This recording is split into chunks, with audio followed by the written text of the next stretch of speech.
Hello everyone, আসসালামু আলাইকুম। চলে আসলাম আর একটি নতুন ভিডিও নিয়ে। আজকে কথা বলতে চাই এই বাইকের ডিস্কের যে ব্রেক প্যাড থাকে এই বিষয়টা নিয়ে। অনেকেই যারা নতুন বাইক কেনেন দেখা যায় ফার্স্ট টাইম বুঝতেই পারেন না যে কখন ব্রেক প্যাড চলে গেছে। তো এই জিনিসটা যদি আপনারা না বুঝতে পারেন সেক্ষেত্রে কিন্তু একটা বড় ধরনের সমস্যার সম্মুখীন আপনারা হতে পারেন। তো সেটা কিভাবে, এইটাই আজকে আপনাদের সাথে আলোচনা করব।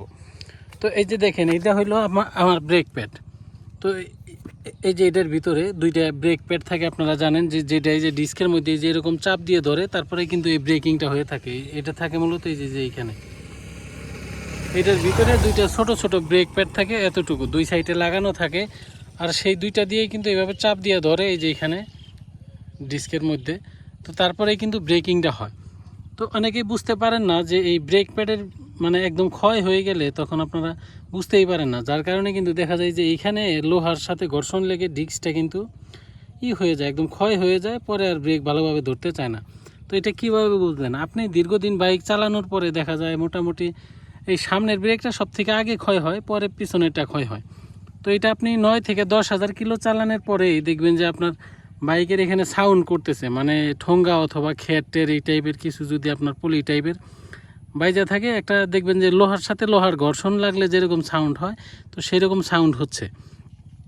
তখনই কিন্তু আপনি বুঝে যাবেন যে আপনার ডিস্কটা ক্ষয় হয়ে গেছে। অথবা সার্ভিস সেন্টারে যদি সার্ভিস করার সময় দেখেন যে ক্ষয় হয়ে গেছে, আগে থেকে চেঞ্জ করে নিন। না হলে কিন্তু এইভাবে বুঝে নেবেন, যদি সাউন্ড হয় লোহার সাথে লোহার ঘর্ষণ লাগলে যদি যে সাউন্ডটা পাওয়া যায় এরকম ধরনের কোনো সাউন্ড হয়, তাহলে বুঝবেন যে ডিস্কটা মোটামুটি একদম ক্ষয় হয়ে গেছে, এখন এই লোহার সাথে ঘর্ষণ লাগতেছে।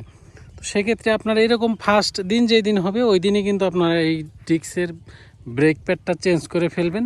না হলে কিন্তু আপনার এই ডিস্কটা একটু ক্ষয় হয়ে যাবে, তারপরে একটা জটিল একটা প্রবলেম হয়ে যাবে, ওইখানে দাগ থেকে যাবে। পরবর্তী ডিস্ক প্যাড লাগাইলেও দেখা যায় যে আর ভালোভাবে ব্রেক ধরতে চাইবে না।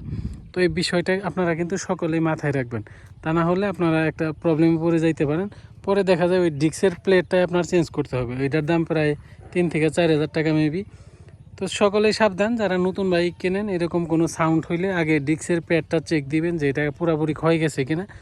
যদি যায় তাহলে সুন্দর মতো চেঞ্জ করে নিন, তারপরে কিন্তু আর এই সমস্যাটি হবে না, আবার 9-10,000 কিলো চালাইতে পারবেন। তো ধন্যবাদ সবাইকে, দেখা হবে নেক্সট ভিডিওতে। ছোট্ট একটি টপিক, যদি আপনাদের ভালো লেগে থাকে অবশ্যই লাইক দিয়ে আমার চ্যানেলটি সাবস্ক্রাইব করবেন। ধন্যবাদ।